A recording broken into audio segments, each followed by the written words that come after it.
19 अगस्त से 25 अगस्त तक का ये सप्ताह कुंभ राशि के लोगों के लिए कैसा रहेगा? तो देखिए, ये जो सप्ताह है, इस सप्ताह में गुरु और चंद्र की युति होने जा रही है, जिससे गज केसरी राजयोग बनेगा। और वहीं सप्ताह के मध्य में चंद्रमा कर्क राशि में रहेंगे, जिससे गौरी योग बनेगा, जिसको शशि योग भी कहते हैं। तो कई योगों का निर्माण इस सप्ताह में हो रहा है। जय माता दी दोस्तों, आप सभी का स्वागत है हमारे यूट्यूब चैनल अमृता एस्ट्रो में। और मैं बात कर रही हूँ इस सप्ताह के कुंभ राशि फल के बारे में। अगर हम ग्रहों की स्थिति की इस सप्ताह में बात करें तो देखिए, सप्ताह की शुरुआत से ही सूर्य अपनी राशि सिंह राशि में रहने वाले हैं। अब वहां पर केतु भी मौजूद हैं। तो सिंह राशि में एक तरफ तो सूर्य की स्थिति अच्छी है, लेकिन केतु के साथ युति से कहीं ना कहीं एक एग्रेशन का प्रभाव भी रहने वाला है। राहु आपकी राशि यानी कुंभ राशि में, मीन राशि में आपकी राशि के स्वामी शनि वक्री अवस्था में, मंगल कन्या राशि में, बुध व कर्क राशि में विराजमान रहने वाले हैं। इस तरह से इन ग्रहों की स्थिति इस सप्ताह में रहेगी। लेकिन जो राजयोग बन रहे हैं, उन राजयोगों का प्रभाव भी रहेगा। साथ में जो कन्या राशि में मंगल की स्थिति है, वो समसप्तक योग राहु के साथ और षडाष्टक योग बनाएगी। तो इस तरह योगों का प्रभाव कैसा रहेगा, क्या चीजें आपके लिए अच्छी रहेंगी, किन चीजों से आपको सावधानी रखनी होगी, क्या उपाय आप कर सकते हैं, ये सारी जानकारी चलिए अब हम आपके साथ शेयर करते हैं। आगे बढ़ने से पहले छोटा सा निवेदन, चैनल पर पहली बार आए हैं, अभी तक चैनल को सब्सक्राइब नहीं किया है तो जरूर कर लें। देखिए, इस सप्ताह को आप ये कह सकते हैं कि ये आपके लिए एक बहुत बड़ी सीख लेकर आया है। आप बहुत कुछ इस सप्ताह में सीखने वाले हैं। जो चीजें आप इस समय सुधारेंगे, जिन चीजों को आप इस समय ठीक करेंगे, जो चीजें आप इस समय सीखेंगे, वही चीजें आगे चलकर आपके लिए सोना बन जाएंगी। यानी कि जिन चीजों पर आप काम करने वाले हैं, काम कर रहे हैं, वो आपके लिए बहुत अच्छी होने वाली हैं। समय आपको बहुत कुछ सिखा रहा है, बस जरूरत उसे स्वीकार करने की है। अपनाएं और अपने जीवन में उन चीजों को लागू करें। अब अष्टम भाव में आपके मंगल बैठे हुए हैं। वैसे मैं आपको बताऊं, अष्टम भाव के मंगल अच्छे नहीं कहे जाते। एक तो अष्टम भाव का मंगल चोट, एक्सीडेंट, ये चीजें ज्यादा कराता है। दूसरा, शनि के साथ समसप्तक योग भी है और शनि द्वितीय में बैठे हैं, तो कहीं ना कहीं परिवार वालों के साथ द्वंद्व कराता है, लड़ाई झगड़े कराता है, कहासुनी हो जाती है, ऐसी चीजें रहती हैं। साथ में ये आपको बदलाव भी देता है। ऐसी नहीं ये चीजें, ये आपके लिए सिर्फ नेगेटिव। मंगल आपके जीवन में, क्योंकि आठवां भाव आपको बदलाव की तरफ भी आपको प्रेरित करता है कि आप जो कार्य पीछे कर रहे हैं, या फिर उन लोगों के लिए तो ये बहुत अच्छा है, आप रिसर्च के काम से जुड़े हैं, टेक्नोलॉजी के काम से जुड़े हैं, तो यकीन मानिए ये सप्ताह आपके लिए बहुत फलदायी रहने वाला है। क्योंकि यहाँ वक्री शनि का जो प्रभाव रहेगा, ये आपको खुद को निखारने और अपनी पहचान को बेहतर बनाने के लिए एक मजबूत स्थितियां पैदा करेगा।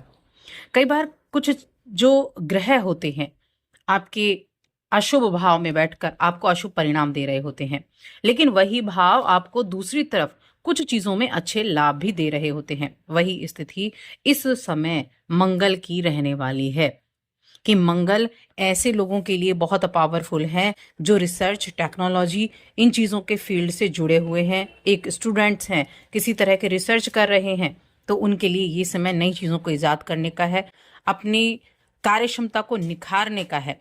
तो ये चीज़ें बहुत फलदायी रहेंगी। अपनी पहचान बनाने का है।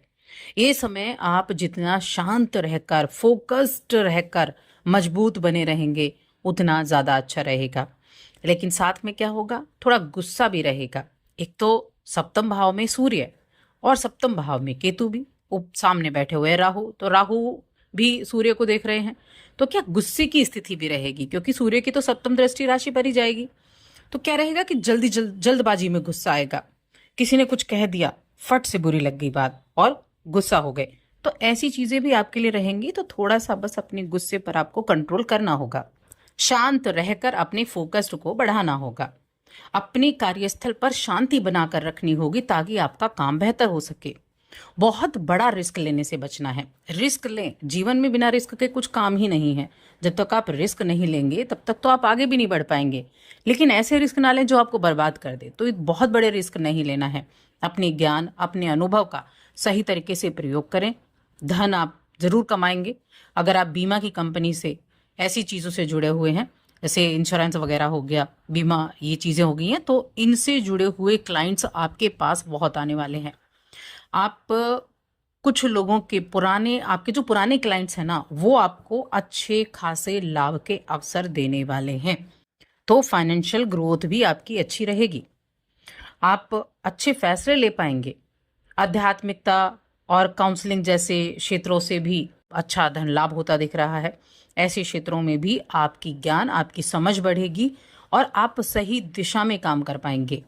तो उन लोगों के लिए भी ये समय अच्छा है, ऐसी कार्य क्षेत्र से जुड़े लोगों के लिए भी। बस देखिए, समय आपके पक्ष में है और समय को कैसे इस्तेमाल करना है ये भी आप पर डिपेंड करता है। इस सप्ताह आप बड़ी गहराई से सोचेंगे और बड़ी भावनात्मक स्थिरता की जरूरत होगी। कई बार आपको, जब आप अपने जीवन साथी से बात कर रहे होंगे, परिवार के लोगों से बात कर रहे होंगे, तो बहुत स्थिरता की जरूरत होगी। आप दूरी बनाकर या चुप रहकर बातों को बढ़ाना नहीं है, आपको बातों को खत्म करने की कोशिश करनी है। मान लीजिए किसी के साथ भी आपका कोई भी रिलेशन में आपका इशू चल रहा है, तो वहां एक तो चुप नहीं रहना है और दूरी बनाने के बारे में नहीं सोचना है कि बाद में देखी जाएगी, क्योंकि ऐसे करने से आप क्या करेंगे, बातों को बढ़ा सकते हैं। तो चीज़ों को खत्म करने के बारे में सोचना है, कि चीज़ों को क्या, कि लड़ाई झगड़े को खत्म करने के बारे में। सूर्य और केतु के सप्तम भाव में होने के कारण, बातचीत के कारण आप अपने रिश्तों को नई दिशा भी दे सकते हैं। तो बहुत ज़्यादा बारीकी में जाने से बचें, एक बैलेंस बनाकर चलें। कई लोग होते हैं ना, चीज़ों को इतनी बारीकी से सोचते हैं कि कुछ होगा नहीं, लेकिन फिर भी कर डालते हैं नेगेटिव चीज़ें। तो इसीलिए आपको थोड़ा सा बस ध्यान रखना है। जितना मजबूत रहेंगे, स्पष्टवादी रहेंगे, उतना अच्छा रहेगा। जहां तक हेल्थ की बात है आपकी, तो हेल्थ आपके लिए ठीक ठाक रहेगी।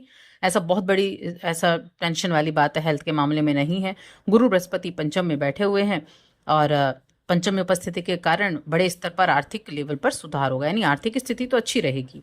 पैसा आएगा, लेकिन पैसे को पानी की तरह बहाना नहीं है। जितना आया उतना पानी की तरह बहाने का मतलब है जितनी आपकी इनकम है उसको आप ऐसे ही खर्च कर दे रहे हैं। तो ये समझदारी नहीं है, समझदारी नहीं बल्कि बेवकूफ़ी है। तो समझदारी आपको दिखानी होगी, चीज़ों का ध्यान रखना होगा। आप खुश मिजाज भी रहेंगे, परिवार के सदस्यों के साथ कहीं बाहर आउटिंग पर जा सकते हैं, खाना खाने चले गए, मूवी देखने चले गए, तो ये चीज़ें सुकून भी देंगी, इससे आप खुश मिजाज भी रहेंगे। तो ये चीज़ें रहेंगी। आप स्टूडेंट्स की बात करें तो देखिए, इस समय अवधि में स्टूडेंट्स के लिए बहुत ही महत्वपूर्ण ये समय है। आप अपनी मेहनत के दम पर बहुत अच्छे रिजल्ट प्राप्त कर सकते हैं, कामयाबी प्राप्त कर सकते हैं। कामयाबी से आपकी उन्नति और तरक्की दोनों होंगी। आपका, आपके परिवार का, समाज में मान सम्मान बढ़ेगा, तो इन चीज़ों के लिए अच्छा है। जहाँ तक रिलेशंस की बात है, आपकी लव लाइफ होगी, लव लाइफ के लिए कैसा रहेगा, तो देखिए, जब तक आप खुद पर नियंत्रण रखेंगे, अपने साथी के और अपने बीच में किसी तीसरे को नहीं आने देंगे, तब तक कोई तीसरे की वजह से प्रॉब्लम होगी, वरना कोई प्रॉब्लम नहीं होगी। परिवार के साथ शांतिपूर्ण तरीके से आपको ध्यान रखना है और जीवन साथी के साथ भी किसी भी तरह का लड़ाई झगड़ा ना हो, ये आपको ध्यान रखना होगा। ये चीज़ें हैं। उपाय क्या कर सकते हैं, क्या उपाय आपके लिए अच्छा रहेगा, इसके बारे में बात करें तो बस मैं एक चीज़ आपके से कहना चाहूँगी, काले तिल और सरसों का तेल दान करें शनिवार के दिन। ओम शन शनिश्चराय नमः मंत्र का जाप करें। शनि की परेशानी अगर चल रही है तो, कामों में प्रॉब्लम चल रही है तो, रिश्तों में प्रॉब्लम चल रही है तो, इन कार्यों को आप कर सकते हैं। तो बस आज की इस वीडियो में इतना ही। वीडियो कैसी लगी कमेंट करके ज़रूर बताएं।